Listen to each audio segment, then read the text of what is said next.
dañuy bañ xam nañ yow yaa gën. yaay bañ léegi nag xam nañ ne si ñi féeteet man rek da nga am influence si ñoom.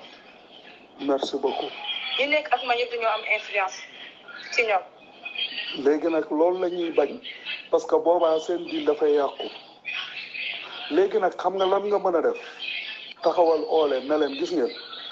man samay mbokk dañoo sonn dama bëgg a tabaxal samay mbokk jox leen ci loo xam ne ñii ngatu ci sama papa ak sama frère. dañuy bëgg di wax non xaaral ba lii jeex xaaral ba lii jeex. loolu nag mooy son boobu kese moo fi des li ma la wax noonu kese moo fi des.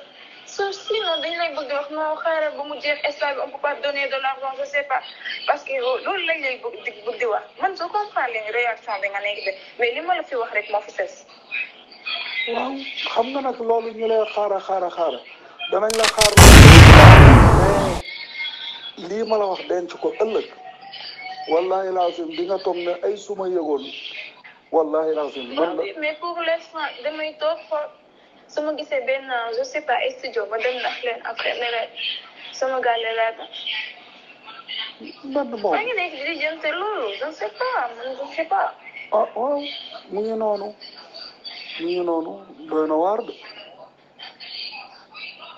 mais nag garaaw yow yaay ndey mbili gi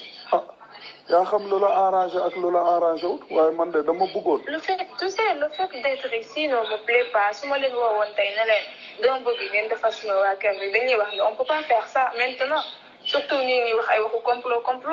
loolu lañ lay wax su ma leen waxoon ne tamit dem leen wax ak suñu sëree